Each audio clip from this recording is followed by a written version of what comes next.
The knock at the door wasn't friendly. It wasn't a polite, "Can I borrow some sugar?" kind of knock. No, it was sharp, deliberate, and entitled.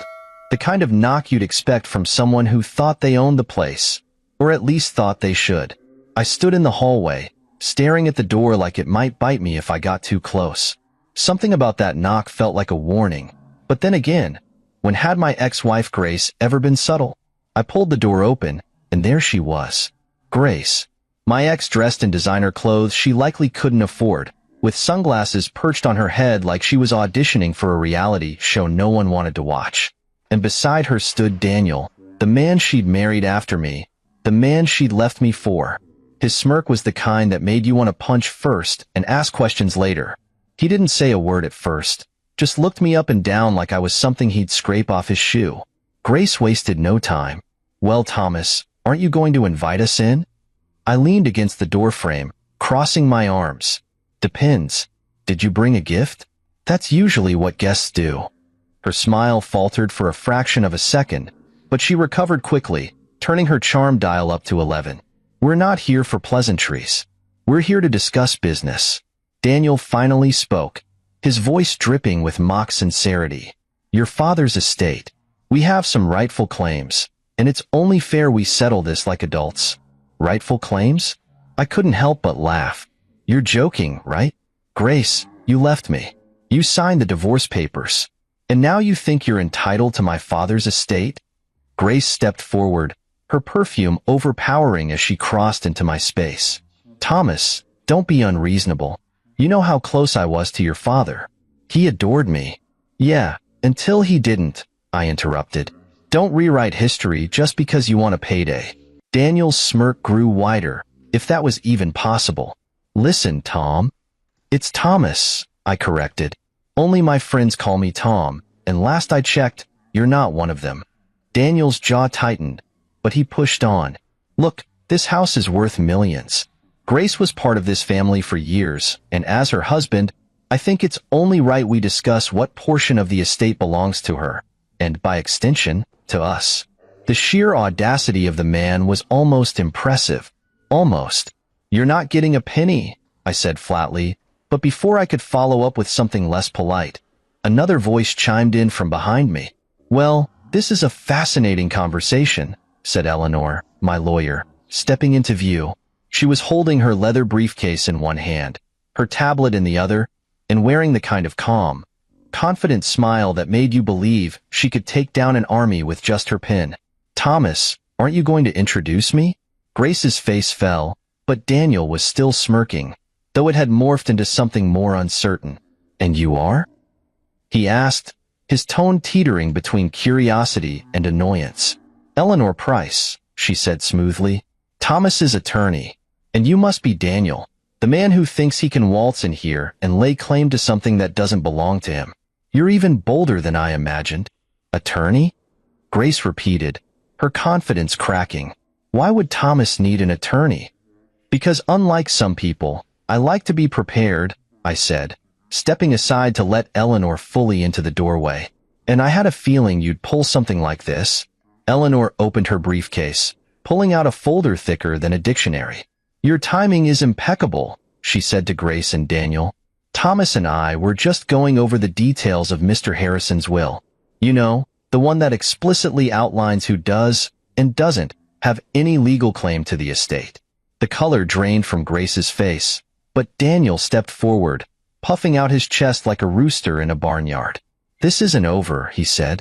"You can play the legal game all you want, but we have rights. We'll see you in court if we have to." Eleanor smiled sweetly, tucking the folder back into her briefcase.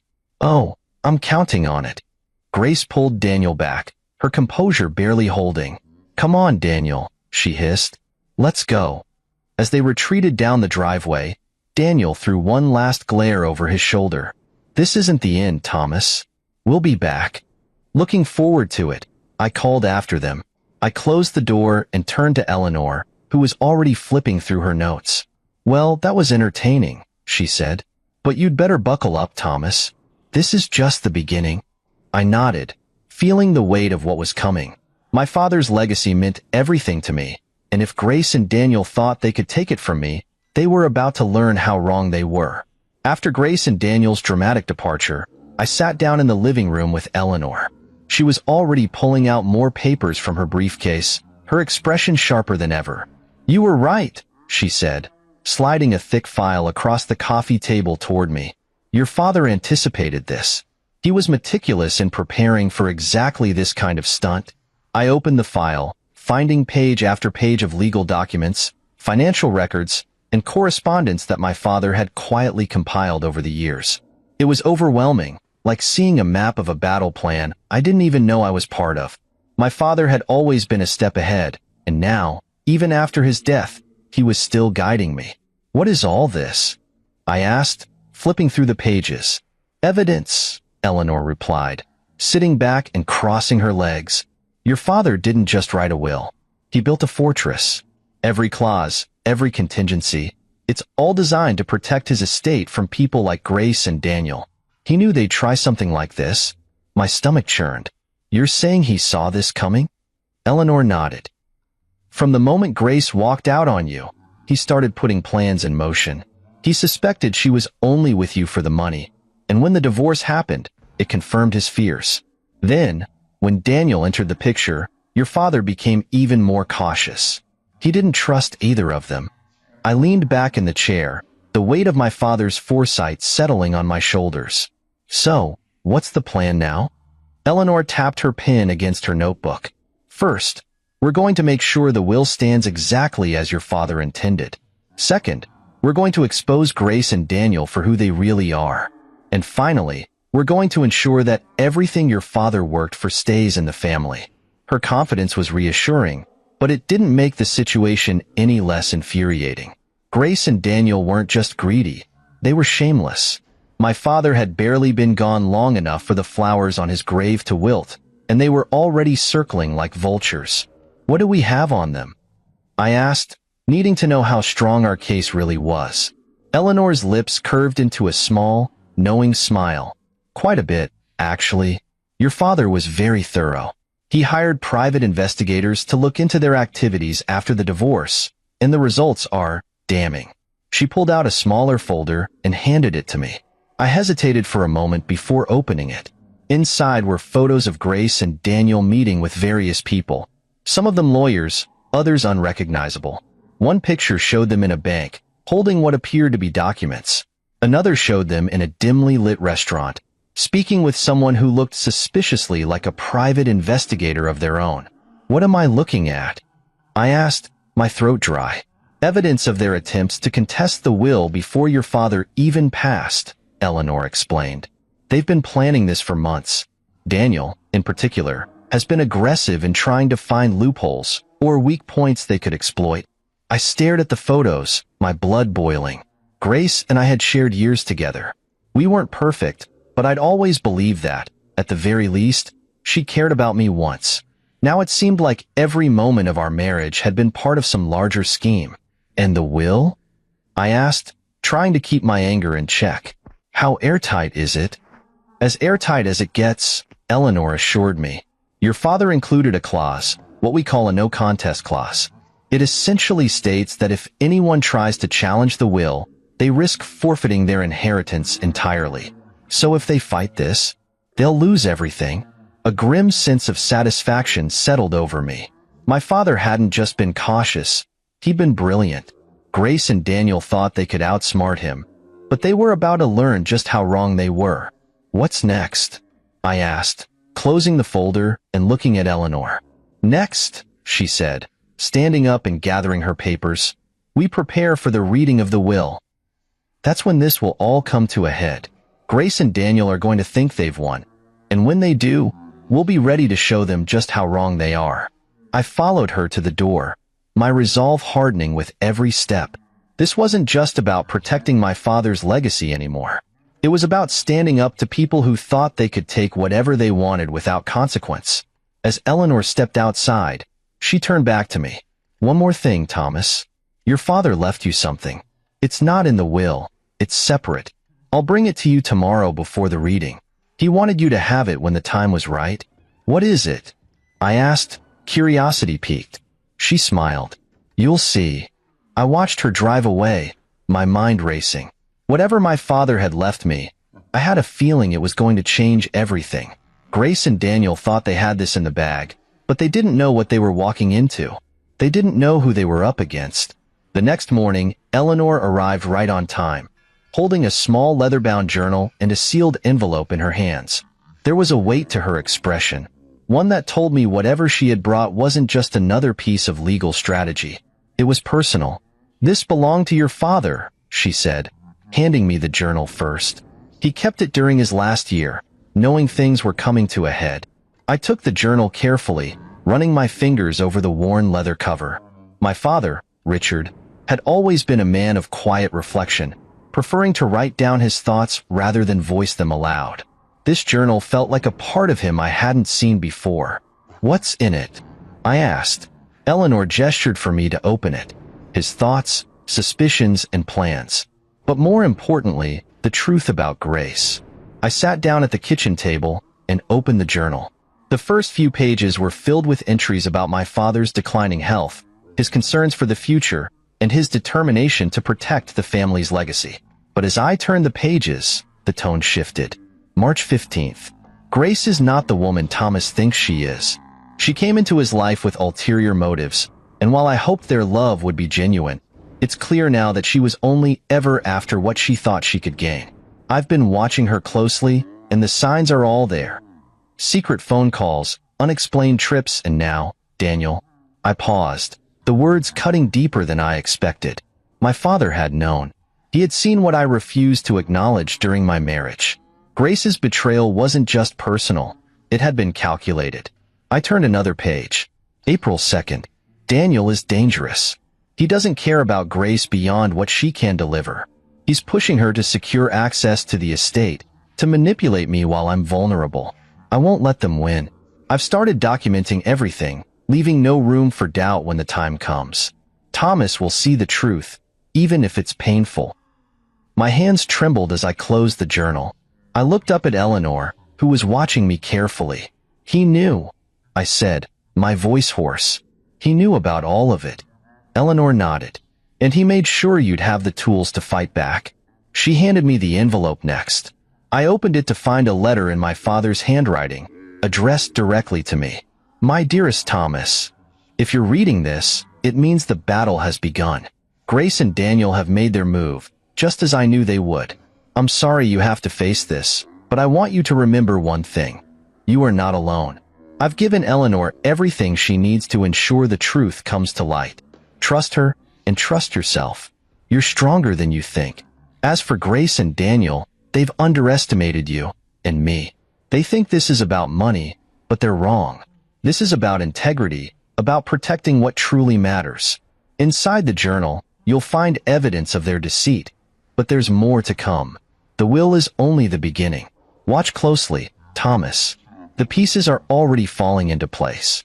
With love and faith in you, Dad, asterisk. I set the letter down, my chest tight with emotion. Even from beyond the grave, my father was guiding me, standing beside me as I faced the people who had tried to tear our family apart. "There's one more thing," Eleanor said, interrupting my thoughts.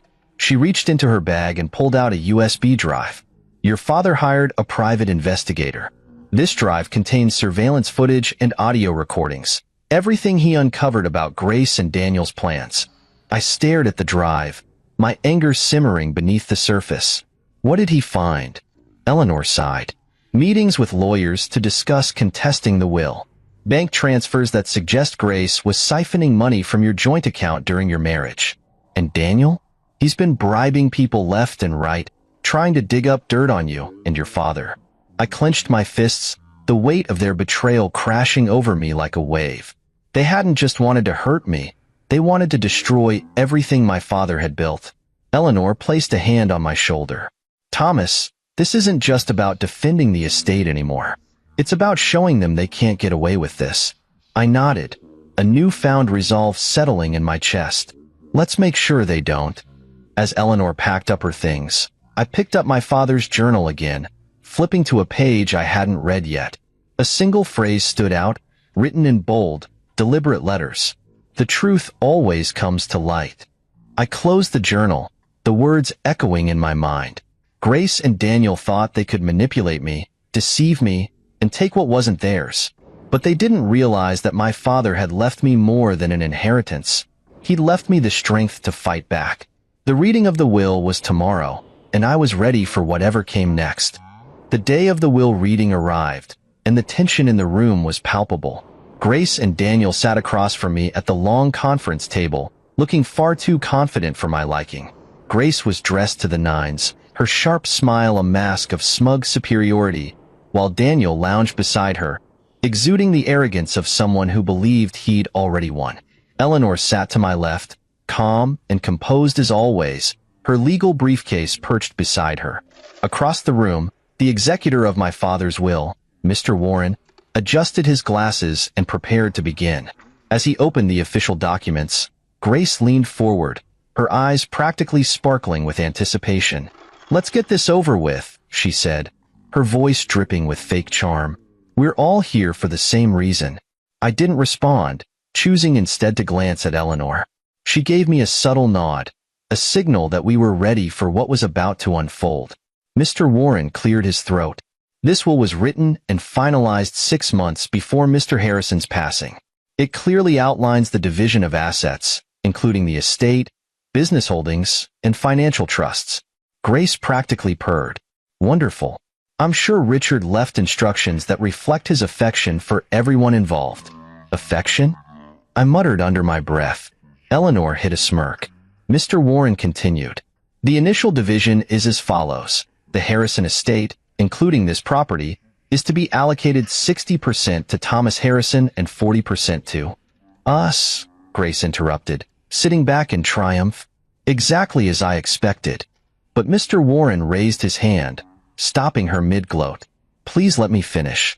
The 40% allocation is contingent upon the fulfillment of specific conditions outlined in the will. These conditions are detailed in an addendum added 3 days before Mr. Harrison's death." Grace's smile faltered.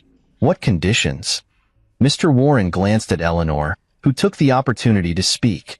"The conditions involve a clause requiring a thorough investigation of any parties who attempt to claim inheritance under questionable pretenses."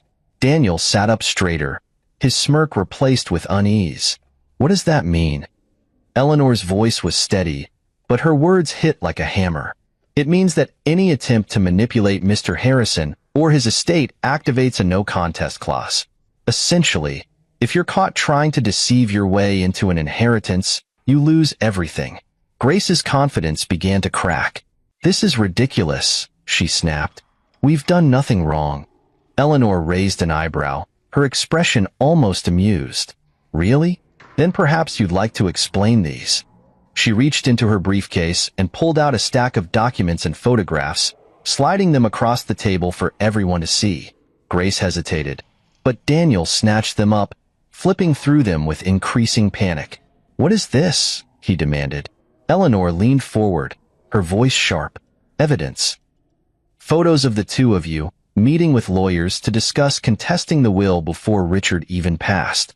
Bank statements showing suspicious transfers from Grace's account during her marriage to Thomas. Emails in which you, Daniel, pressured Richard's staff for information about the estate. Shall I go on?" Grace's face turned pale, but she wasn't ready to back down. "These are lies," she said, her voice shaky.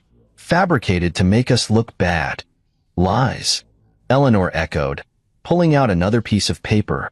"This is a signed statement from one of Richard's nurses, detailing how you, Grace, attempted to bribe her for details about his health and the will. Still think it's fabricated?" Daniel's composure completely crumbled as he threw the photos back onto the table. "This is a setup," he spat. "You're trying to trap us." "No," Eleanor said, her tone icy. "You trapped yourselves.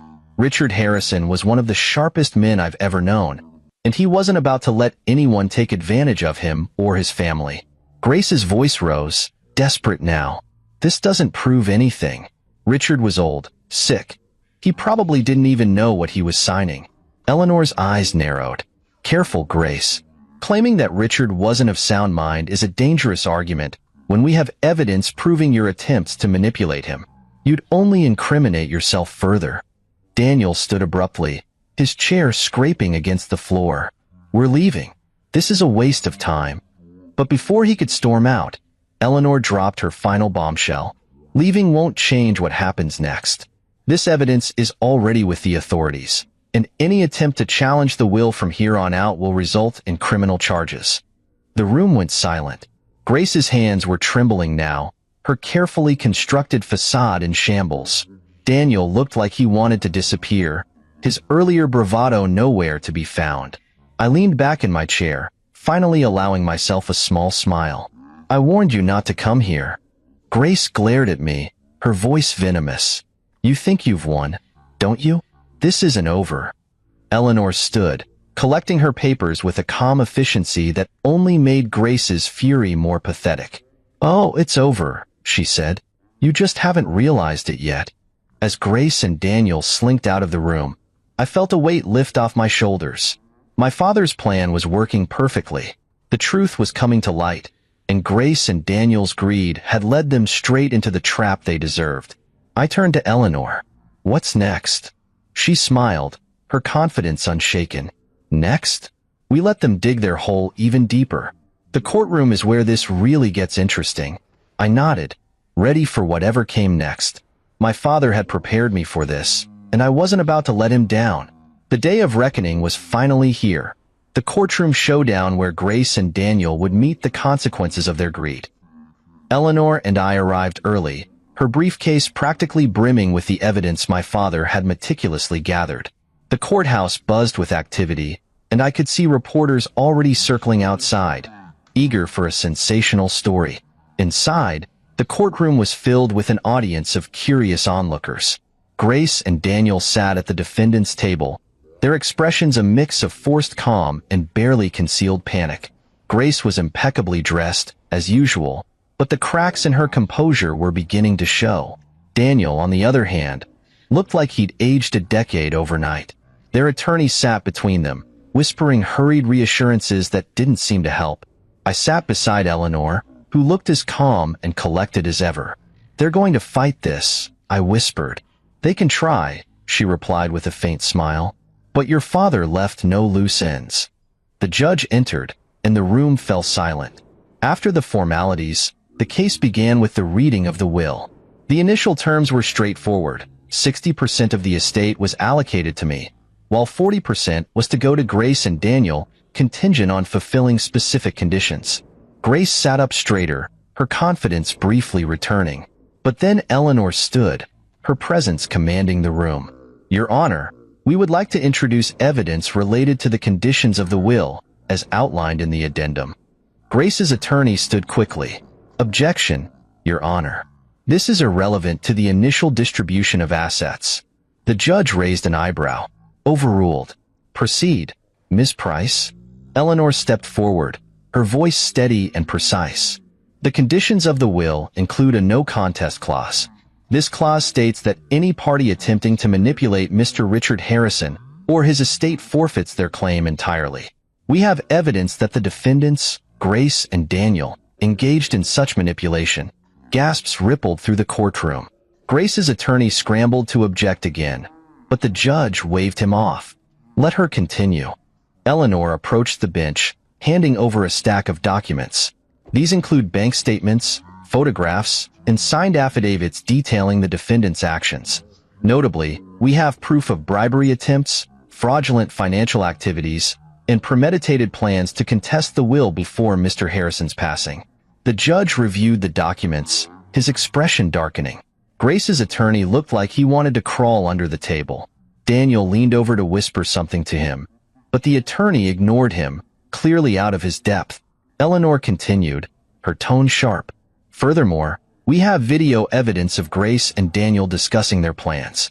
This includes a recorded attempt to bribe Mr. Harrison's nurse for information about his condition and the contents of his will." At that, Eleanor pulled out a USB drive and handed it to the court clerk. Moments later, the video played on the courtroom screens. Grace's voice filled the room, unmistakably conniving. "Once the old man's gone, we'll challenge the will. Daniel, you just have to keep pressuring him. He's sick. He'll cave eventually." Grace's face turned white, and Daniel's jaw clenched as murmurs spread through the room. The judge silenced the crowd with a sharp bang of his gavel. "Do you deny this is your voice, Mrs. Grace Mitchell?" Eleanor asked, her words cutting like a knife. Grace hesitated, then stammered, "I. It's taken out of context." Eleanor didn't flinch. "Would you like to hear more context? We have hours of recordings." The room erupted in whispers again, and the judge banged his gavel once more. "Order. Mrs. Mitchell, please answer the question." Grace glanced at Daniel, who offered no help, then back at her attorney. Finally, she slumped in her chair. "No," she muttered. "I don't deny it." That single admission sealed their fate. Eleanor wasn't done yet. "Your Honor, I would also like to present evidence of financial fraud committed by the defendants. These bank statements show that Mrs. Mitchell funneled money from her joint account with Mr. Harrison during their marriage, transferring funds to accounts under her maiden name. Mr. Daniel Mitchell was complicit in these actions." Daniel exploded. "That's a lie." Eleanor calmly slid another document across the table. "These records beg to differ, Mr. Mitchell. You see, Mr. Harrison was thorough. He hired private investigators who tracked every dollar and every meeting. Your lies and schemes are all laid bare." The judge leaned forward, his expression stern. "Do the defendants have any response to these allegations?" Grace's attorney stood shakily. "Your Honor, my clients respectfully decline to comment at this time." The judge nodded grimly. "Then we'll proceed." The courtroom was silent except for the occasional scribble of reporters' pens and the judge's deliberate flipping of documents. Grace and Daniel sat rigidly, their earlier bravado long gone. The walls were closing in on them, and they knew it. The prosecution called me to the stand. As I walked past Grace and Daniel, I caught the faint hint of desperation in Grace's eyes, a glimmer of the control she was rapidly losing. Daniel, however, wouldn't even look at me. "Please state your name for the court," the prosecutor began. "Thomas Harrison," I said, my voice steady. "Mr. Harrison, can you describe your relationship to the defendants?" I glanced briefly at Grace and Daniel before answering. "Grace Mitchell is my ex-wife, and Daniel Mitchell is her current husband." The prosecutor nodded. "And during your marriage, did you observe any behavior from Mrs. Mitchell that might indicate financial misconduct or manipulation?" I hesitated for a moment, not because I didn't know what to say, but because I needed to steady myself. "Yes," I said finally. "Grace often withdrew large sums of money without explanation. When I questioned her about it, she would dismiss my concerns or claim it was for household expenses." "Did these withdrawals continue after your divorce?" "They did," I confirmed. I later learned she had accessed our joint accounts during the divorce proceedings, transferring money into private accounts under her maiden name. Grace's attorney stood abruptly. "Objection. This is speculative and irrelevant." The judge waved him off. "Overruled. The witness may continue." The prosecutor leaned in. "Mr. Harrison, are you aware of any actions taken by the defendants regarding your late father, Mr. Richard Harrison?" I nodded. "Yes. Grace and Daniel both attempted to manipulate my father in his final months. They visited him frequently, claiming to care about his well-being, but in reality, they were pressuring him for details about his will and estate." Gasps rippled through the audience, and I caught Grace shooting daggers at me with her eyes. Daniel shifted uncomfortably in his seat, his face pale. "Did your father ever share his suspicions about their intentions?" the prosecutor asked.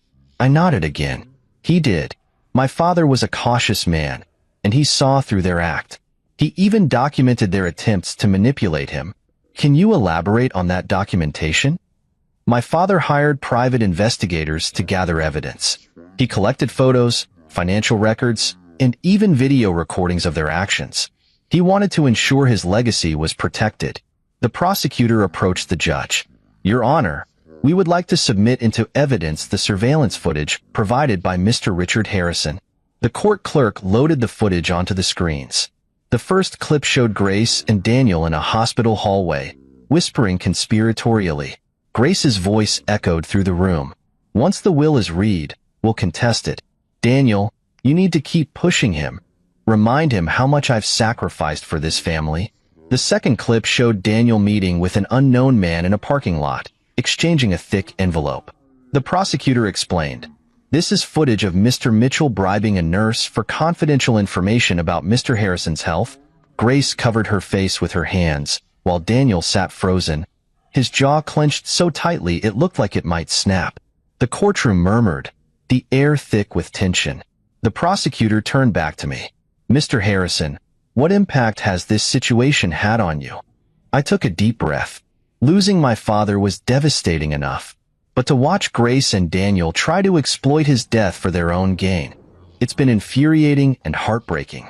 My father built his legacy with hard work and integrity, and I refuse to let them tarnish it. The prosecutor nodded.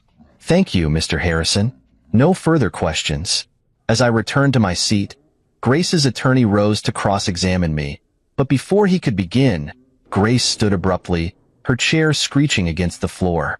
"This is a sham," she shouted, her voice cracking with desperation. Richard was a stubborn old man who didn't know what he was doing in the end. "This so-called evidence doesn't prove anything." The judge banged his gavel. "Mrs. Mitchell, sit down, or I will hold you in contempt." But Grace wasn't done. She pointed a shaking finger at me. "You think you've won, don't you, Thomas? You think you're better than me because you're sitting there with that smug look on your face. Well, let me tell you something. You're nothing. Without your father's money, you'd have nothing." The courtroom erupted in chaos. Reporters scribbled furiously, and the judge's gavel thundered repeatedly. "Order. Mrs. Mitchell, that's enough." Daniel slouched in his chair, his head in his hands, clearly wishing he could disappear. Grace's attorney tried to calm her, but she shoved him away, continuing her tirade. "You'll regret this, Thomas. Mark my words." Two bailiffs approached and began escorting her out of the courtroom. She fought against them, yelling over her shoulder, "This isn't over." The judge ordered a recess, and Eleanor turned to me, her expression satisfied. "Well, that was better than I could have hoped for." Her outburst just sealed their fate. "She completely lost it," I said, still processing what had just happened. Eleanor nodded. The jury saw everything they needed to see. Grace and Daniel's schemes, their entitlement, and now their true colors. As we left the courtroom for a short break, I felt a weight lifting off my shoulders.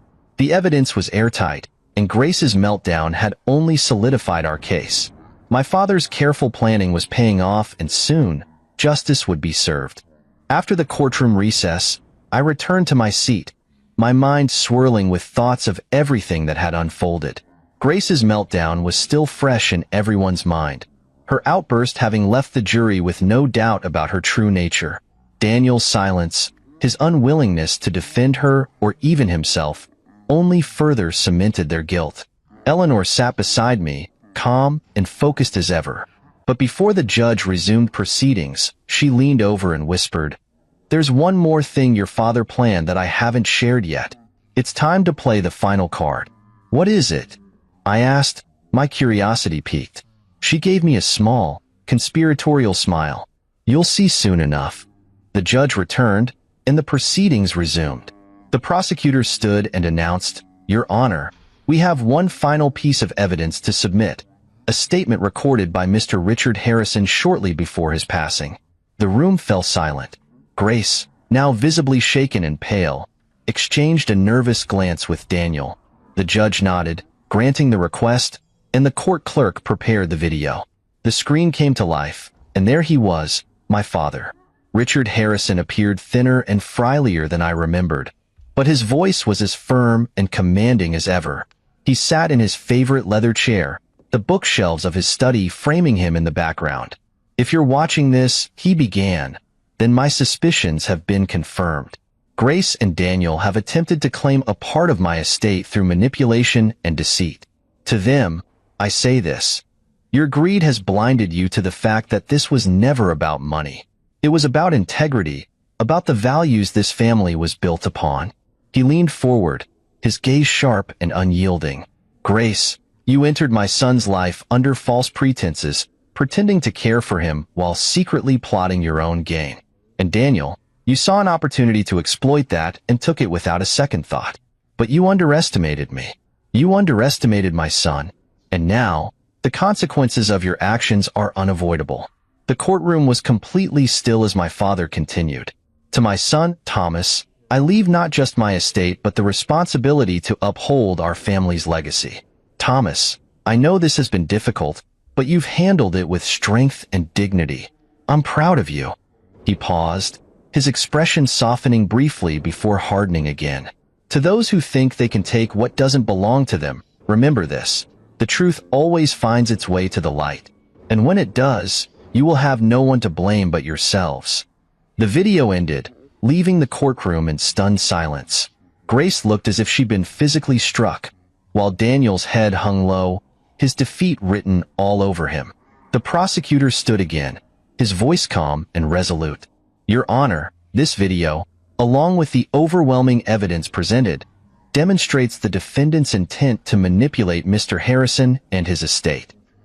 We request that the court enforce the no contest clause in Mr. Harrison's will, barring Grace and Daniel Mitchell from receiving any inheritance. Grace's attorney feebly attempted to object, but the judge silenced him with a single raised hand. Enough. The evidence speaks for itself. The judge turned his attention to Grace and Daniel. Your actions have been nothing short of reprehensible. You betrayed a man's trust, manipulated his family, and tried to profit from his passing. The court hereby enforces the no contest clause. Grace and Daniel Mitchell are disqualified from any claim to the Harrison estate.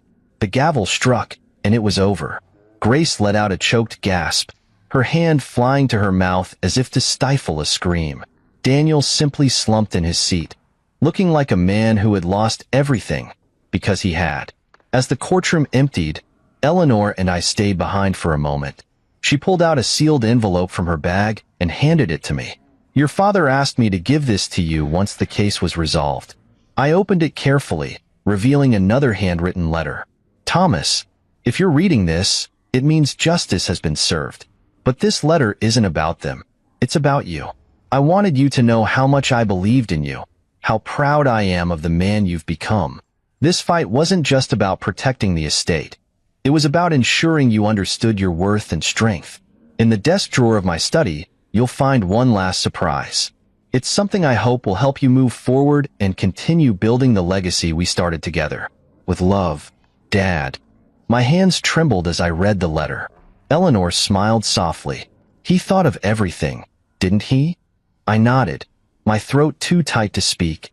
Let's go, I finally said. I want to see what he left. Back at the house, I opened the drawer my father had mentioned. Inside, I found another envelope, this one containing a deed. It was for a piece of land adjacent to my father's estate, with a note attached. This is for you, Thomas. I bought it because I knew you'd make something beautiful out of it. Whatever you choose to do, know that I'll always be with you. I sat back, overwhelmed by the depth of my father's foresight and love. He hadn't just left me his estate. He'd left me a future, one filled with possibilities and the strength to move forward. That evening, as I stood in my father's garden, the weight of the past weeks finally began to lift. The roses he had planted swayed gently in the breeze, a reminder of his enduring presence. I thought of his words, the truth always finds its way to the light. It had, and now it was time to rebuild, not just for myself, but for the legacy my father had entrusted to me. The courtroom may have ruled in my favor, but the fallout from Grace and Daniel's actions was far from over. The media frenzy that followed was relentless, plastering their schemes and eventual downfall across every major news outlet. Reporters camped outside my father's estate, eager for quotes or sound bites, but Eleanor expertly shielded me from the chaos. Keep a low profile for now, she advised. Let the storm pass. You don't owe anyone your story. She was right. I had nothing to prove, but watching Grace and Daniel's public humiliation unfold brought a sense of closure I hadn't expected. A few days after the trial, I received a call from Eleanor. The DA's office has finalized the charges, she said. Grace and Daniel are facing multiple counts of fraud, conspiracy, and attempted bribery. Daniel's cooperation during the investigation might reduce his sentence, but Grace... She paused, her tone heavy. Grace could be looking at 10 to 15 years. I exhaled slowly, processing the weight of it all. Grace had always been manipulative, but I never thought she'd fall this far. Her desperation had blinded her to the reality of her actions, and now, she was paying the price. "What about Daniel?" I asked. "He's agreed to testify against her," Eleanor replied. "It's his best chance at a lighter sentence. Not exactly the loyal husband she thought he was." I almost laughed at the irony. Daniel, who had schemed and plotted alongside Grace, was now throwing her under the bus to save himself. It was poetic justice in a way. The more the police and DA dug into their actions, the more incriminating evidence surfaced. Grace's attempts to manipulate my father weren't her first offense. She had a long history of targeting wealthy individuals, dating back years. Offshore accounts, fake business ventures, and fraudulent documents all pointed to a well-practiced con artist. But this time, she'd made a fatal error, underestimating my father. His meticulous planning and foresight had caught her in a web of her own making. I thought about the private investigators my father had hired, the surveillance footage, the recordings, every piece of evidence he had so carefully gathered. He had known exactly how this would play out, and he had ensured she wouldn't escape accountability. A week after the trial, Eleanor convinced me to hold a brief press conference. "Control the narrative," she said. "Show them you're moving forward." Standing in front of a crowd of reporters, I took a deep breath and began. My father was a man of integrity, a man who believed in justice and hard work. His legacy was never about wealth. It was about the values he instilled in me and everyone who knew him. While recent events have been difficult, they've reminded me of the importance of protecting what truly matters: family, honesty, and resilience. I want to thank the court for ensuring justice was served and my father's wishes were honored. As for me, I plan to honor his legacy by continuing the work he started. I didn't take questions afterward. There was nothing more to say. With the court battle behind me, I turned my attention back to the estate. Walking through the house and garden, I felt an overwhelming sense of peace. This wasn't just a house. It was a testament to my father's love and dedication. Every brick, every tree, every flower bed held memories of him. But it wasn't enough to simply preserve what he had built. I wanted to expand it, to create something that would honor his legacy for generations to come. Eleanor and I sat down to discuss the next steps. "The land your father bought next to the estate," she said. "What do you want to do with it?" I thought about it for a long moment before replying. "I want to create a public garden, something beautiful and open to everyone." My father believed in sharing what he had, and I think he'd love the idea. Eleanor smiled. "Harrison Gardens," she said. "It has a nice ring to it." Not long after the press conference, I received an unexpected letter. It was from Grace. I hesitated before opening it, unsure if I even wanted to hear what she had to say. Inside was a single page, her handwriting shaky and uneven. "Thomas, I don't expect your forgiveness, but I needed to say this. I was wrong about everything. I let greed and pride destroy what we had, and I regret it more than you'll ever know. You were a good man, and your father was a great one. I failed to see that when it mattered. I don't blame you for what happened. I blame myself. I hope you find peace. Grace." I folded the letter and set it aside. It didn't change anything, but maybe, just maybe, it meant she had finally begun to understand the gravity of her actions. Months passed, and the land my father had purchased began to transform. Harrison Gardens became a reality, a sprawling, vibrant space filled with the flowers and plants my father had loved so much. Visitors from all walks of life came to enjoy its beauty, and with every bloom, I felt a deeper connection to my father's spirit. Eleanor and Isaiah, my cousin, who had stepped in to help during the chaos, stood beside me during the grand opening. "He'd be proud," Eleanor said, her voice soft. "I hope so," I replied, looking out at the crowd. This is what he wanted. Not just justice, but growth. And that's what it was. Grace and Daniel had tried to take everything from me, but they'd failed. My father's legacy remained intact, stronger than ever. And as the garden bloomed around me, I knew I'd found something even more valuable than justice. I'd found peace. The garden was flourishing. Bright, vibrant flowers swayed gently in the breeze, a living testament to my father's legacy. Harrison Gardens had become more than just a project. It was a symbol of resilience, growth, and new beginnings. Months after the courtroom battles and public fallout, life finally began to settle. The chaos that Grace and Daniel had brought into my life felt like a distant memory, their influence reduced to lessons learned and strength gained. My father's words echoed in my mind often. The truth always finds its way to the light. One morning, Isaiah, my cousin, and one of the few family members who had stood by me, visited the garden. He'd been instrumental in managing the estate while I focused on building something meaningful. "This place is incredible, Thomas," he said, his voice filled with admiration as he walked along the garden paths. "Your father would have loved this." I smiled, wiping my hands on my gardening gloves. He always said beauty can grow in the hardest soil. I think this proves him right. Isaiah nodded, then hesitated. "I've been thinking, maybe it's time to expand this even further. A community center. Maybe? Something that could offer more than just beauty, education, resources, a place where people can connect." His suggestion caught me off guard, but also sparked something in me. My father's legacy wasn't just about the garden. It was about giving back, about building something lasting. I nodded slowly. "Let's do it. Let's make this more than just a garden." One afternoon, as I sorted through old files in my father's study, I came across Grace's letter again. I hadn't thought about it much since the day I read it, but something compelled me to pick it up. Her words still carried the weight of regret, but I didn't feel anger anymore. I didn't feel anything, really, just a quiet sense of closure. Grace and Daniel had made their choices, and they were living with the consequences. I had no intention of responding, but I also had no desire to hold on to the bitterness they tried to leave behind. I placed the letter in a drawer, closing it both literally and figuratively. It was time to let go completely. The day of the official opening for Harrison Gardens was sunny and warm, as if the weather itself was blessing the occasion. Families, couples, and individuals from all over the community came to see what we had built. The laughter of children echoed through the garden, blending with the soft rustle of leaves and the hum of bees. Eleanor stood beside me, holding a cup of coffee. "You did it," she said simply.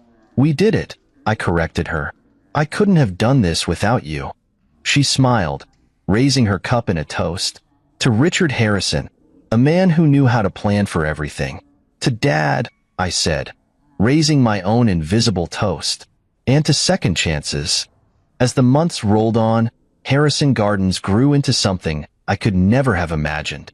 We added a small cafe, a library corner, and even hosted workshops on gardening and sustainability. The community center Isaiah suggested became a reality, offering free classes, events, and resources to those in need. The garden had become a hub of life and activity, a place where people came to find peace, connection, and inspiration. It was everything my father would have wanted, and more. One evening, as I walked through the garden at sunset, I found myself stopping at a small plaque I had placed near the entrance. It read, "In loving memory of Richard Harrison, a man who taught us that even in the hardest soil, something beautiful can grow." I ran my fingers over the engraving, a lump forming in my throat. My father had done more than protect his legacy. He had given me the tools to build one of my own. As I stood there, watching the sun dip below the horizon, I realized something. This was my new beginning. Grace and Daniel were the past, their schemes nothing more than shadows. What mattered now was the life I was building, one bloom at a time. The truth had come to light, justice had been served, and now it was time to move forward, to grow, to bloom, to live. And with that, the journey came full circle, not just for me, but for everyone touched by my father's life and legacy. I used to think words were just words, fleeting, meaningless when spoken in anger. But sometimes, a single sentence can hit harder than a punch. A single moment can unravel everything you thought was real. Why don't you just disappear? Mia's voice cut through the dinner table silence like a blade. She wasn't screaming, wasn't throwing a tantrum like she used to when she was younger. No, this was different. Her voice was calm, precise, like she'd been waiting for the moment to say it. And then came the killing blow. "We'd be better off without you," Rachel said. At first, I thought I misheard. Maybe I was so shaken by Mia's words that my mind filled in the gaps. But no, Rachel's tone was measured, steady. She didn't say it in a fit of rage. She didn't throw her fork down dramatically. She just said it, like it was fact, like she'd already decided. I stared at her, waiting for her to take it back, to soften the blow, to do something, anything, to show she didn't mean it. But she just picked up her wine glass and took a slow sip, avoiding my eyes. The air in the room changed. You ever notice how silence isn't just the absence of sound? Sometimes, silence is heavy, pressing down on your chest, making it hard to breathe. That's what this silence felt like. I looked at Mia, 16 years old. My daughter, not by blood, but by choice. She was 12 when I married Rachel, already headstrong, already skeptical of me. I spent years, earning her trust. Late-night conversations about books, movie nights where she'd pretend not to enjoy my stupid dad jokes, helping her with homework when she struggled but was too proud to ask her mom for help. And now, for words had wiped all of that away. I could have fought back, could have demanded an explanation, could have reminded them of all the times I'd been there when Jordan, the man who contributed DNA but nothing else, had disappeared for years at a time. But I didn't. I didn't say a single word. I just stood up, my chair scraping against the wooden floor, and walked upstairs. The weight of their stares followed me as I moved through the house. I wanted to turn back, to catch a flicker of regret in Rachel's expression, to see if Mia was shocked by what she'd said. But I didn't give them that satisfaction. I walked into our bedroom, grabbed my old duffel bag from the closet, and started packing. Not mindlessly, carefully. I wasn't storming out in a fit of rage, grabbing whatever I could and shoving it into a suitcase. No, I packed with purpose. A few shirts, enough clothes for a few days. My toothbrush, phone charger, passport, just in case. As I packed, I noticed something strange. My hands weren't shaking. I always thought that if my marriage ever came to this, I'd be a wreck, pleading, breaking down, trying to fix things. But I wasn't. I was calm, too calm. Downstairs, I could hear hushed voices. Mia's footsteps as she stormed off to her room. The clinking of dishes as Rachel cleared the table. But no one came upstairs. No one stopped me. The realization hit like a gut punch. They didn't care. They weren't expecting me to fight back. They weren't expecting me to stay. And for the first time in my life, I truly felt like an outsider in my own home. I zipped up my bag, slung it over my shoulder, and made my way downstairs. Rachel was leaning against the kitchen counter, arms crossed. Her expression was unreadable. Not angry, not regretful, just waiting. "So you're just leaving?" she asked. "You said you'd be better off," I replied, checking my pocket for my keys. "I'm respecting that." Her lips parted slightly like she was about to say something, but she stopped herself. Pride? Guilt? Or maybe she was just too damn stubborn to admit she didn't mean it. I walked to the front door, gripping the handle. Before I left, I turned to look at her one last time. "You know," I said quietly, "when Mia said those things before, it hurt. But hearing you agree, that broke something, Rachel." She blinked, just once. No sharp retort, no biting comment. Just silence. I opened the door and stepped out. The cold night air hit me like a slap, but I welcomed it. It felt more real than anything that had happened in the last hour. I got into my car and drove away without looking back. It wasn't until I pulled into Noah's driveway that it really hit me. This wasn't just a fight. This wasn't just a bad night. I might never go back. And the scariest part? I wasn't sure if I wanted to. Waking up in an unfamiliar bed wasn't the worst part. It was the silence. You ever notice how a house sounds different depending on who's in it? Even in sleep, a home is alive. Soft breathing from the next room, the creak of someone shifting under the covers, the faint hum of the fridge or the whisper of the heater kicking in. But Noah's guest room was silent. Not peaceful, not comforting, just empty. I stared at the ceiling, replaying last night's events over and over again in my head. Why don't you just disappear? We'd be better off without you. The words had settled into my chest like stones, pressing down with every breath. I thought maybe, in the light of day, it would hurt less. Maybe I'd wake up to a text from Rachel saying she didn't mean it. Maybe Mia would apologize. I turned over and grabbed my phone. 27 missed calls. Rachel, Mia, even Olivia, my sister. I exhaled slowly. I should have felt relieved, right? If they were calling, it meant something had changed. Maybe regret had set in. Maybe Rachel had realized what she'd said.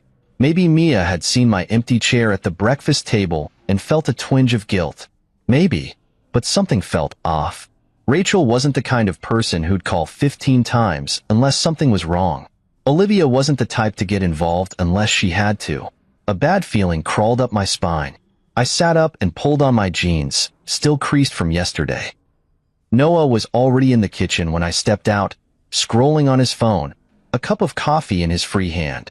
"You look like hell," he said without looking up. "Good morning to you too," I muttered, grabbing a mug. He finally glanced at me. "You check your phone yet?" "Yeah." I took a sip of coffee. 27 missed calls. Noah raised an eyebrow. "You call back?" I shook my head. He studied me for a moment, then turned his phone around and slid it across the counter. I stared at the screen. At first, I didn't process what I was looking at. It was a photo. A smiling man, sitting at a table in a restaurant, tagged at a location in Chicago. The caption was simple: "Reunited at last. Family is everything." And there, right next to him, was Mia, smiling, happy. The man sitting beside her was Jordan. I blinked, looked again. My stomach twisted. When was this taken? My voice came out low, steady. "Posted last night," Noah said, taking a sip of his coffee. "Looks like he's been back in town for a while." I stared at Mia's face in the picture. That hopeful smile, the kind she used to get when she thought something amazing was about to happen. When she got accepted to that summer program last year. When I taught her how to drive, and she finally nailed parallel parking. She was looking at Jordan that way, like he was the answer to everything. Like he hadn't abandoned her for years. I scrolled down, my hands tightening around the phone. The comments were filled with heart emojis. Friends saying things like, "So happy for you." And finally together. They didn't know. They didn't know that Jordan had missed 6 birthdays. That he'd promised Mia a trip to the beach when she was 10 and never showed up. That the last time he'd come back into her life, he had stayed for 2 weeks before disappearing again. And Rachel, she let this happen. I opened my call log, hovered over Rachel's name. I should call. I should demand an explanation. But I didn't. Instead, I did something I hadn't done in months. I checked Mia's Instagram. Her latest post was a selfie with Jordan. The caption? "Real family time." I inhaled sharply. My grip tightened on the phone. Real family. I wasn't in any of her photos. I scrolled further, past old posts, past birthday pictures, past vacation photos. It took me too long to realize what was wrong. I wasn't in any of them. Not one. Even photos I knew I had been in. The trip to Yellowstone last summer, Christmas morning by the tree, her 16th birthday party. I was gone. Not just untagged. Removed. A hollow feeling settled in my chest. This wasn't just about last night. This wasn't anger. This wasn't rebellion. This was erasure. I set the phone down carefully. My coffee had gone cold. I pushed it aside.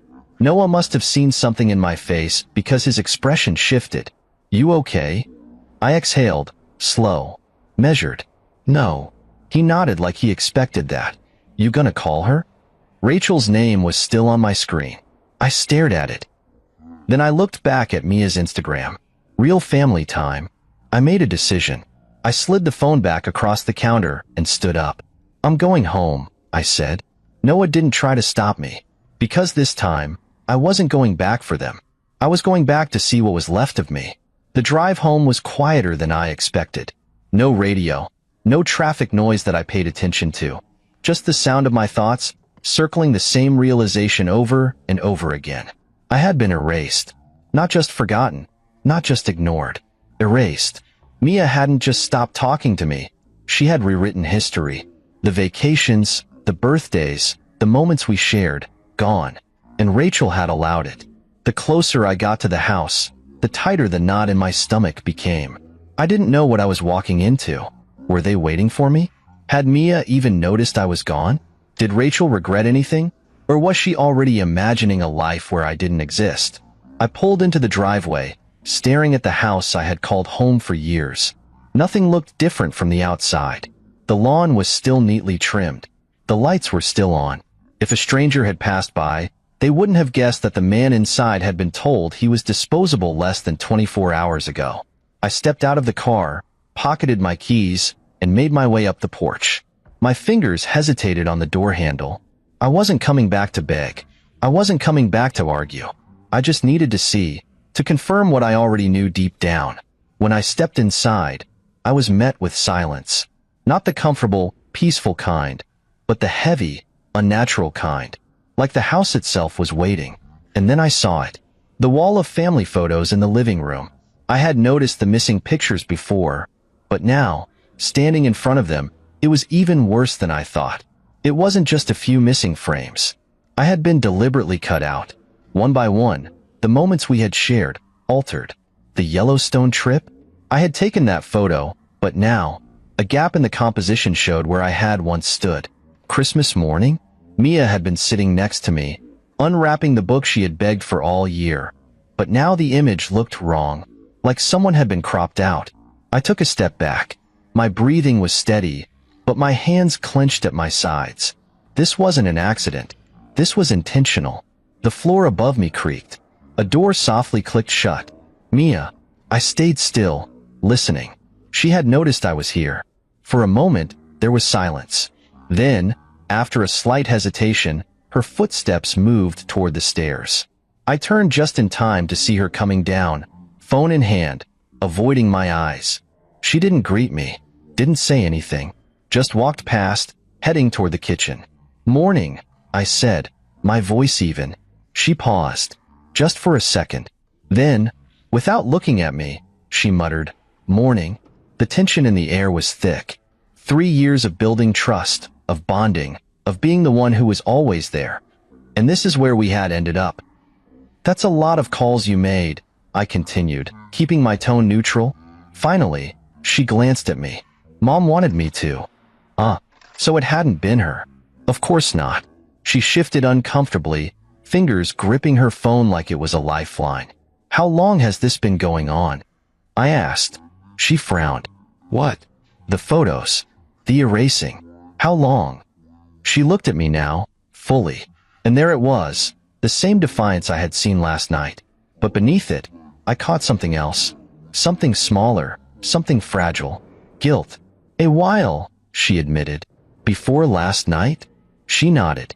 I let that sink in. So this wasn't just a reaction to our fight. This wasn't just a teenage outburst. She had been preparing for this. Is this what you wanted? I asked quietly. To pretend I was never here? She exhaled sharply, looking away.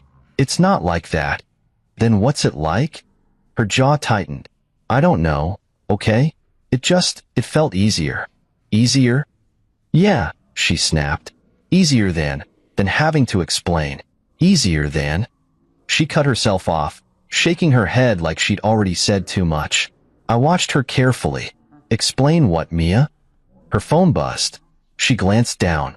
I didn't have to ask who it was. Jordan. Of course. Mia, I said slowly. How long has he been talking to you? She hesitated. That was all the confirmation I needed. I took a step closer. Before last night? Before this week? Another hesitation. Months, she finally admitted. I closed my eyes briefly, letting the weight of that settle. Months. While I had been in this house, thinking everything was fine, he had been in her ear, feeding her his version of the truth. Did Mom know? She nodded. She didn't want to tell you. She thought it would just make things worse. Worse. Rachel had known.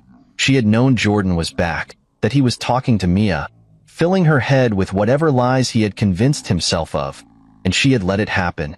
Did he tell you to do it? I asked, voice steady. Erase me? Mia's lips parted slightly. That flicker of guilt flashed again. She didn't answer. She didn't need to. I nodded slowly, stepping back. Got it. Mia shifted uncomfortably. It's not. I raised a hand. You don't have to explain. I turned away, heading toward the door. I had heard enough, because now I knew the truth. This wasn't just about her being mad at me. This wasn't just about teenage rebellion. This was Jordan's influence. And Rachel had let it happen. As I walked out of the house, I knew one thing for certain. This wasn't over.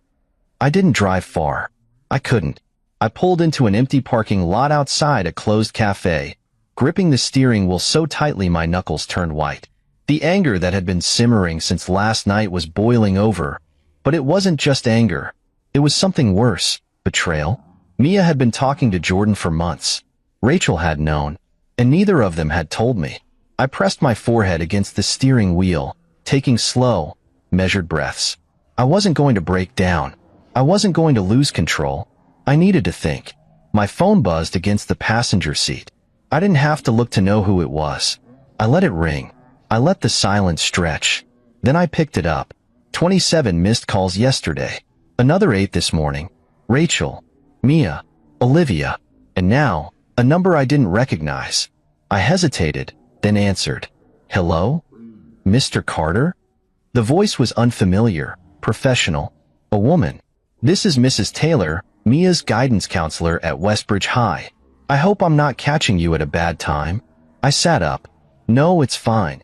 What's going on? A pause. A measured inhale. I wanted to reach out because I've noticed some recent changes in Mia's academic plans that concern me. My grip on the phone tightened. Changes?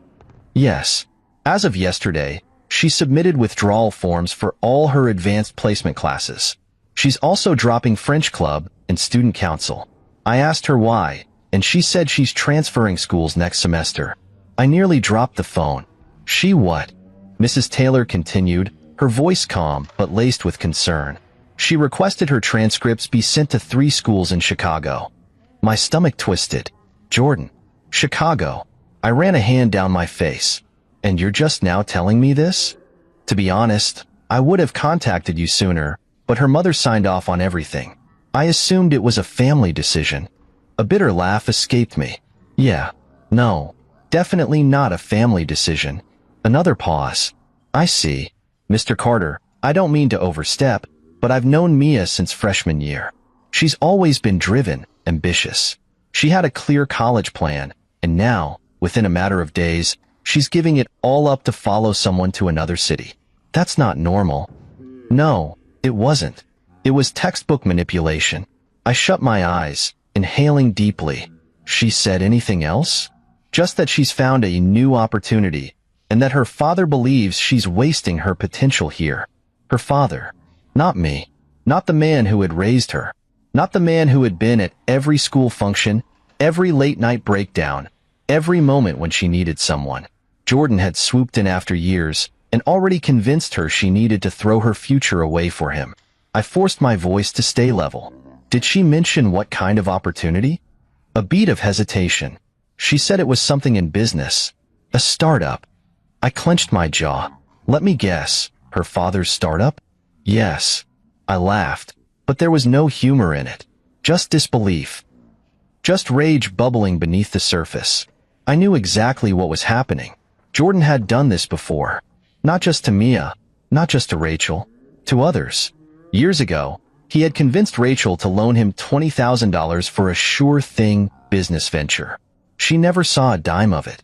When Mia was 13, Jordan had resurfaced, promising her the world, only to vanish 2 weeks later, right after getting another $5,000 out of Rachel. And now, he was back. I exhaled slowly, gripping my knee. Mrs. Taylor, I need to ask you something, and I need you to be honest. Do you think Mia is making these decisions because she truly believes in them, or do you think she's being manipulated? Another pause. Then, quietly, I think she's being manipulated. I closed my eyes.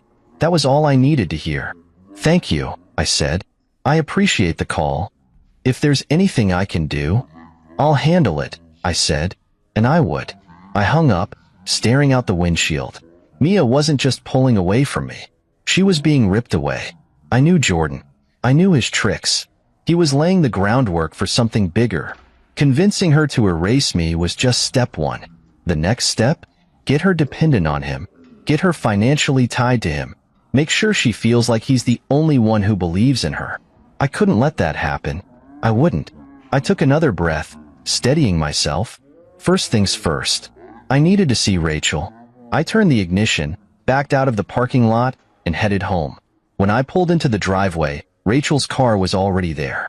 Good. I stepped out and walked up to the door, knocking sharply.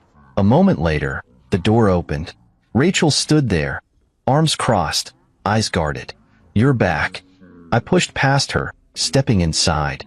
"Where's Mia?" "She's out," Rachel said, shutting the door. "What's going on?" I turned to face her. "You tell me, because I just got off the phone with Mrs. Taylor, and she says our daughter is dropping out of everything and transferring to Chicago." Rachel's expression faltered, just for a second. Then, her walls went back up.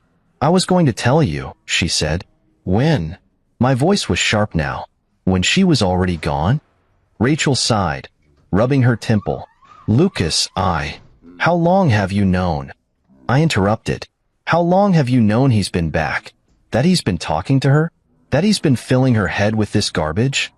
Her lips pressed together. "A few months." My stomach twisted. "Months." I took a slow step closer. "And you didn't think I deserved to know?" Rachel lifted her chin.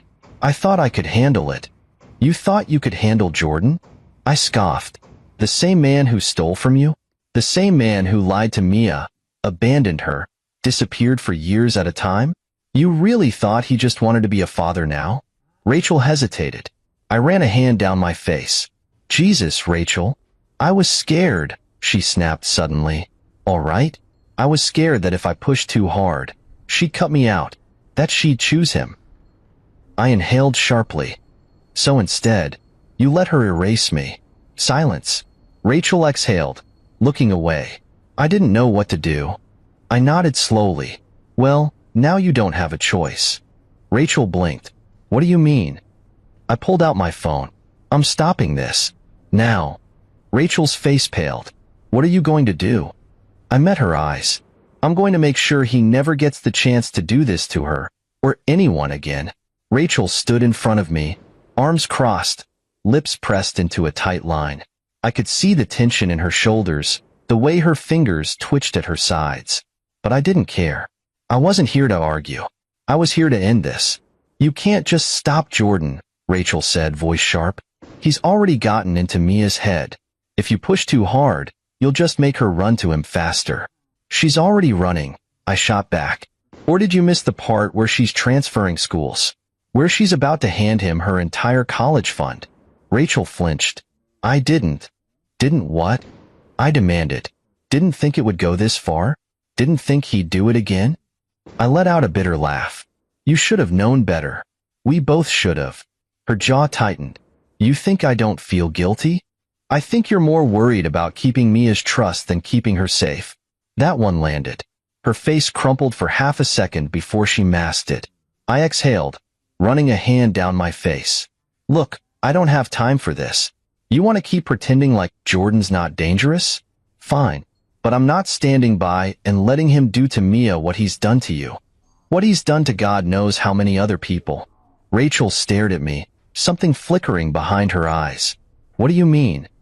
I pulled out my phone and scrolled to the folder I had created years ago, the one I had hoped I'd never need again. Then I turned the screen toward her. Rachel's breath hitched. There it was. The evidence. Jordan's history of scams. The fake business ventures, the stolen money, the victims who had tried and failed to get justice. "This isn't just about Mia," I said. "This is his pattern. He finds people, gains their trust, makes them believe in him, and then he drains them dry and moves on to the next target." Rachel's face paled as she scrolled through the files. "Where did you get all this?" "I've been keeping track since the last time he showed up," I admitted. "I had a feeling he'd come back one day." Rachel swallowed. "And Mia is his next investment," I finished. "Unless we stop him." Rachel stared at the phone, her hands tightening around it. For the first time, I saw real fear in her eyes. "You have a plan," she finally said. "I do." She hesitated. "What is it?" I exhaled. "We take him down. Legally. Publicly.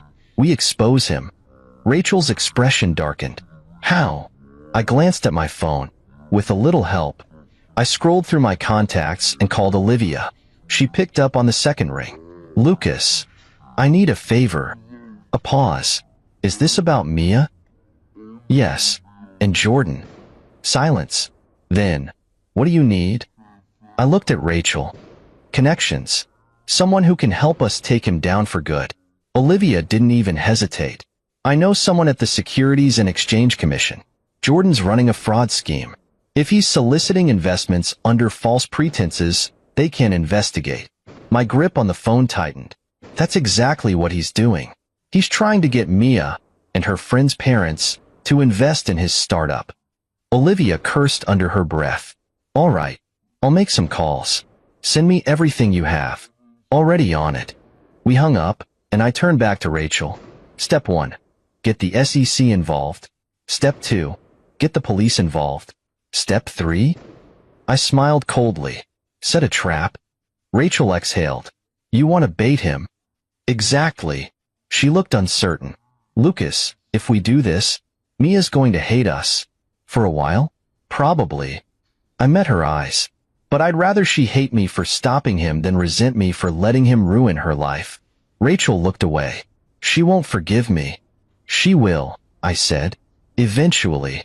Rachel exhaled. And if this doesn't work? I shrugged. Then at least I'll know I did everything I could.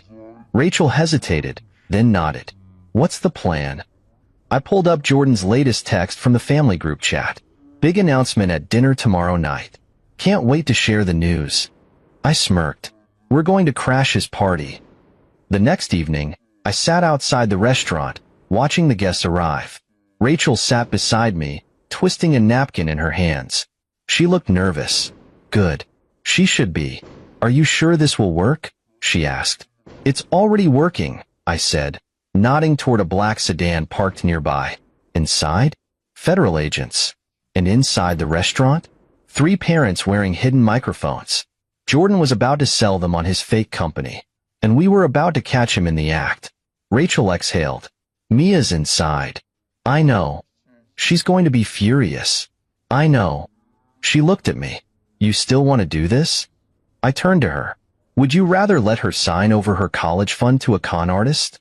Rachel didn't answer. I opened the car door. Let's go. Inside, the restaurant was buzzing with conversation. Jordan sat at the head of a long table, exuding confidence, smiling at Mia like she was his prized possession. I wanted to break his nose. Instead, I walked forward. Jordan's smile faltered when he saw me. Lucas, he said, feigning surprise. Didn't expect to see you here. I smirked. I figured if you were having a family dinner, I should be invited. Mia's face darkened. Dad, what are you doing here? I ignored her, turning to Jordan. So, tell me about this business opportunity. I hear it's a once-in-a-lifetime investment. Jordan's smile didn't waver, but I saw the flicker of hesitation. That's right, he said smoothly. I'm giving my family and close friends the chance of a lifetime. I nodded. And all you need is a few $100,000 from the people you love? His eyes sharpened. Lucas, I don't think this is the time or place. I smirked. Actually, it's the perfect time. I turned toward the doorway. Because there are some people who'd like to join us. On cue, the agents entered. Jordan's face drained of color. The agents walked straight toward him. Jordan Williams? Jordan stood quickly. There must be some mistake. There's no mistake, one agent said, holding up a folder. We have evidence of securities fraud, wire fraud, and investment fraud. You're under arrest. Mia gasped. Jordan turned to her. Sweetheart, I don't know what's happening. This is just a misunderstanding. Mia looked at me, wide-eyed. And for the first time in months, I saw doubt in her face. Dad, she whispered. I met her gaze. I told you, kid. Real family protects you. And as Jordan was cuffed and dragged away, I saw the moment Mia realized. I had never been the villain in this story. The restaurant was silent. The kind of silence that comes after a disaster, after the dust has settled but no one knows what to say. Jordan was gone. The federal agents had led him out in handcuffs, their voices calm, professional, as they read him his rights. A few guests had gasped, others had frozen in place, not sure whether to pretend they hadn't just witnessed a takedown or to start whispering about it immediately. But the only reaction I cared about was Mia's. She stood there, unmoving, staring at the door Jordan had just been dragged through. Her shoulders were tense, her hands clenched into fists at her sides. I could see it happening in real time, the shattering of the illusion. I took a careful step toward her. "Mia, don't," she snapped. Her voice was sharp, but it wavered, just enough to tell me she was trying to hold herself together. She turned slowly, her eyes blazing. But beneath the anger, I saw something else. Betrayal. "You set him up," she said. I held her gaze. "I protected you." "Protected me?" Her voice rose slightly, sharp enough that a few lingering guests looked over before awkwardly turning away. "You ambushed him. You got him arrested." I exhaled. "Mia, listen to me. Jordan wasn't who you thought he was. He was." "I know who he is," she shouted, her face red now. "He's my father." I flinched. I didn't mean to, but it hit harder than I expected. Not because she still saw him that way, but because she said it like I wasn't. Rachel placed a hand on Mia's arm, her voice soothing. "Sweetheart, he was scamming you. He was scamming all of us." Mia yanked her arm away. "You both lied to me. You humiliated him in front of everyone. Do you have any idea how that felt?" Rachel's face fell. "Mia, I hate you." The words cut through the room like a whip. Rachel froze. I swallowed hard. Mia's chest was rising and falling fast, her breaths uneven, tears brimming in her eyes. But she wasn't done. "I trusted you," she said, voice breaking. "I thought," she shook her head violently, "you didn't have to do this. You didn't have to ruin everything." Rachel tried again. "Mia, we were trying to keep you safe." Mia let out a sharp, bitter laugh. "Right. Safe." She turned her glare on me. "You never wanted me to have a relationship with him. You just waited for an excuse to get rid of him." My jaw clenched. "That's not true." "Isn't it?" she challenged. "You were jealous. You couldn't stand that he came back, that I wanted to be with him." I exhaled slowly, pushing down the frustration, the exhaustion, the sheer helplessness of trying to reach her through the anger. "You know what hurts the most?" she continued, voice trembling. "I thought you were different. I thought you actually—" She cut herself off, pressing her lips together, shaking her head. I stepped closer. "Mia, I love you." Her breath hitched, just barely. "No, you don't. You just want to control me." That one hurt. That one hurt like hell. Because I had spent 16 years proving to her that I wasn't Jordan. That I wouldn't leave, that I wouldn't hurt her, that I wouldn't lie. And now, in her eyes, I was the villain. I nodded slowly. "Okay," I said, voice steady. "If that's what you believe, then I won't try to convince you otherwise." Mia blinked, caught off guard. "But let me ask you one thing," I continued. "If he was innocent, why did he run?" She opened her mouth, then closed it. I stepped closer. "If he was telling the truth, if he really loved you, why did he ask you to cut me out of your life? Why did he ask you to lie to your mom? Why did he need your money?" She shook her head. "He was trying to help me. By stealing your college fund?" I asked gently. Mia's breathing was shaky now. I could see it, the cracks forming, the battle inside her as her heart and her brain fought to make sense of what had just happened. He said it was an investment," she whispered. I softened my voice.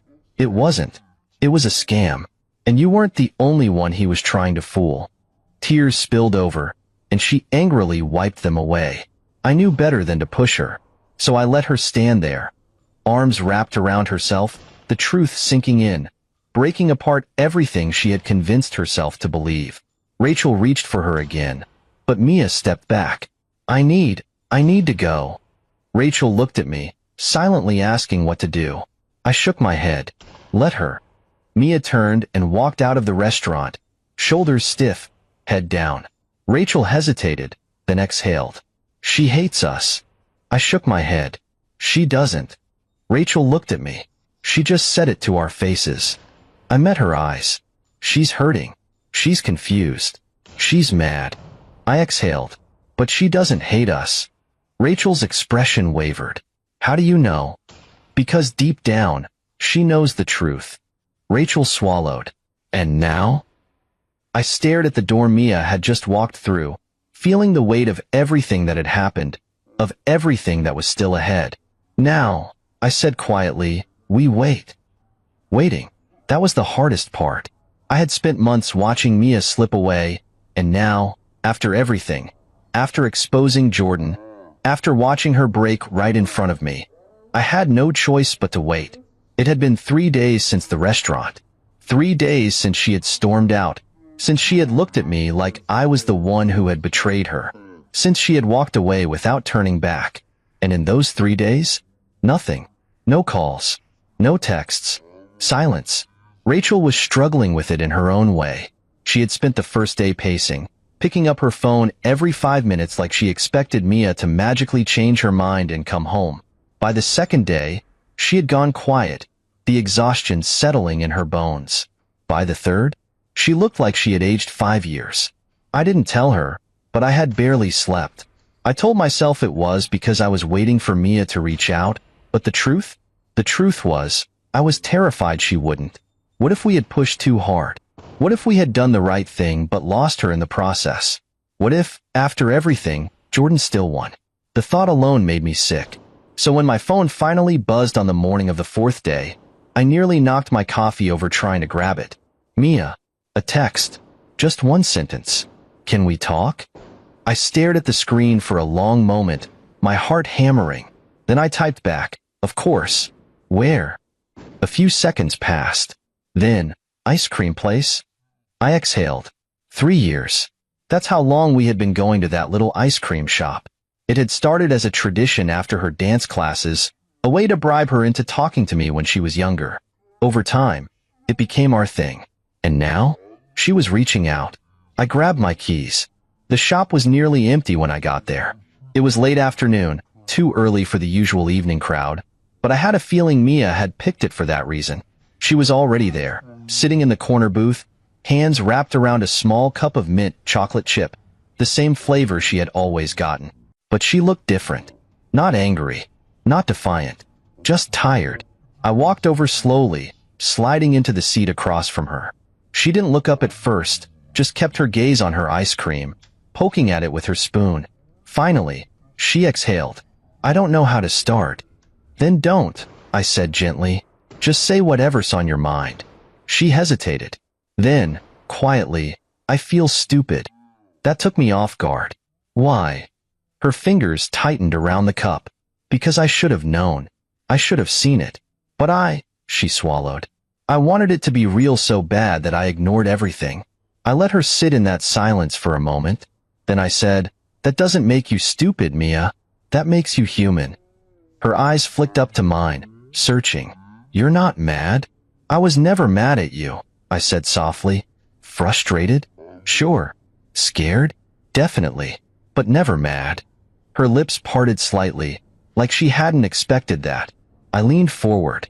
Mia, you were lied to. Manipulated. That's not on you. That's on him. Her jaw clenched and I saw it again.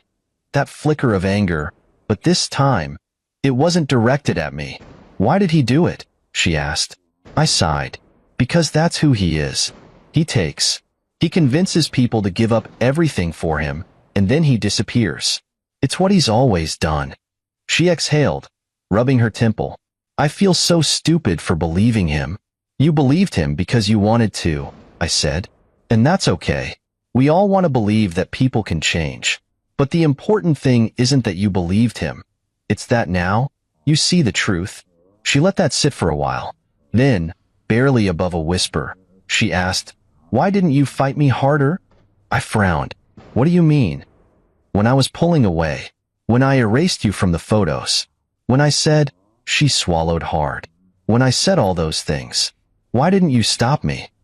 I studied her carefully. Would it have worked? She blinked. I shook my head. You weren't ready to hear the truth yet. If I had pushed harder, you would have just run faster. Her throat bobbed. But I never gave up on you, Mia, I added. Not for a second. She inhaled sharply, her grip on the spoon tightening. I said I hated you. I nodded. You did. She looked away, guilt flickering across her face. I didn't mean it. I know. Finally, her shoulders sagged, the weight she had been carrying for weeks crashing down. I'm sorry, she whispered. I reached across the table, covering her hand with mine. I know. She sniffed, wiping her nose.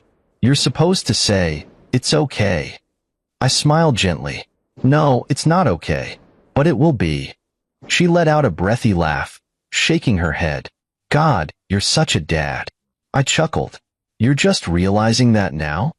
She rolled her eyes but didn't pull her hand away. Mom's been freaking out, she admitted. I figured. She thought I wasn't coming home. I met her gaze. Are you? She hesitated, then nodded. Yeah. I exhaled, relief washing over me. But Mia wasn't done. One condition, she said. I raised an eyebrow. Oh. She took a deep breath. I want to help. I frowned. Help with what? She looked me straight in the eye. I want to make sure he never does this to anyone else. I blinked. Mia. No, she said firmly. He used me. He used my friends. He almost stole my future. And I let him. Her hands clenched into fists. I don't want to just move on like it never happened. I want to do something about it. I studied her carefully, pride swelling in my chest. She wasn't just healing. She was fighting back. And I wasn't going to stop her. I nodded. Okay. She exhaled in relief. Okay. I glanced at her melted ice cream. You gonna eat that? She snorted. It's basically soup now. I grinned. Another round? She hesitated, then smiled. Yeah, let's do it. We stood up, walking toward the counter. And for the first time in months, Mia walked beside me. Not as someone trying to escape, but as someone ready to rebuild. Healing isn't a straight line.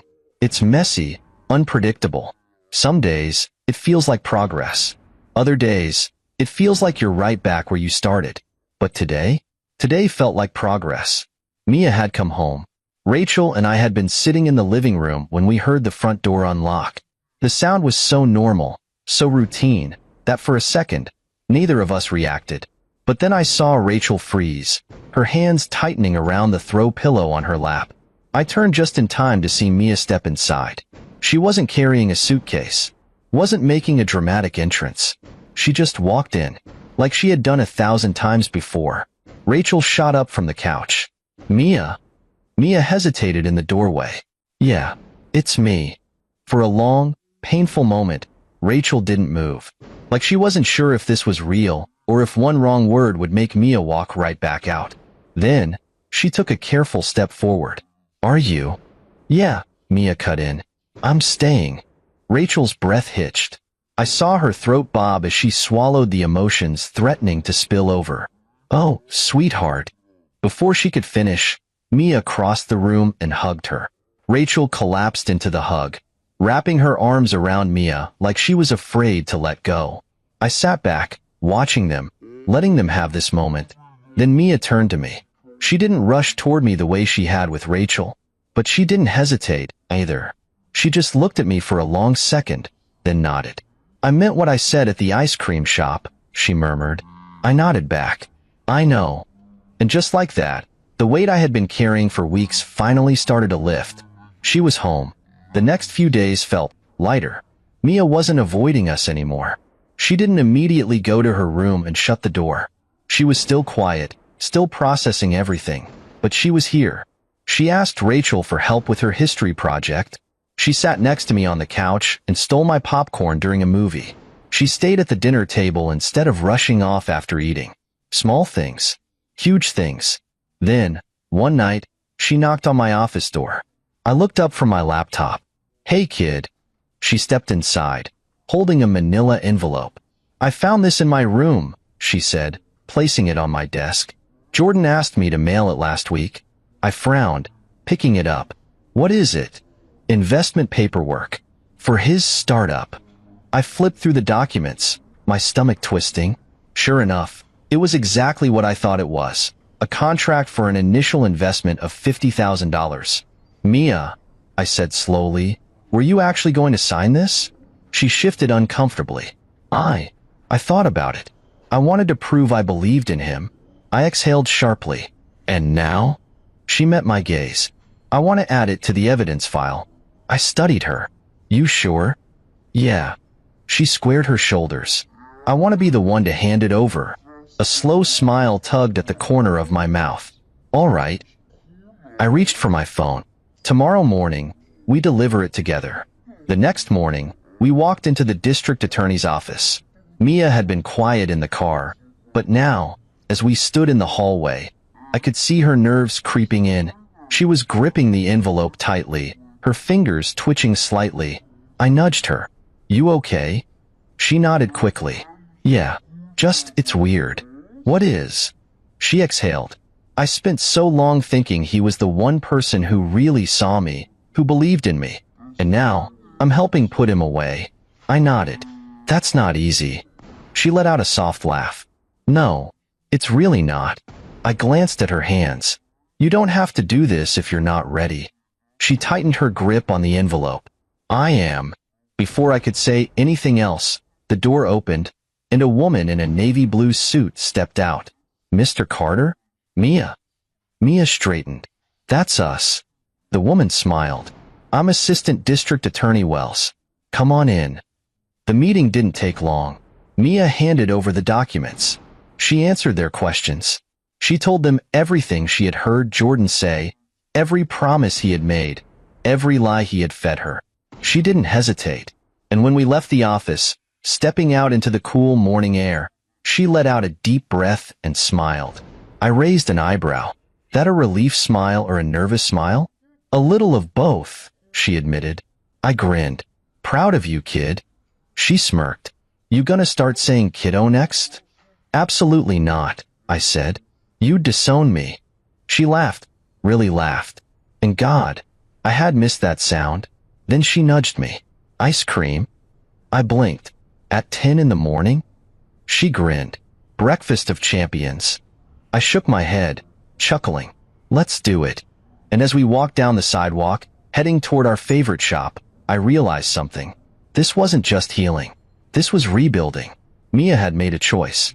She had chosen the truth. She had chosen to fight back. And most importantly, she had chosen me.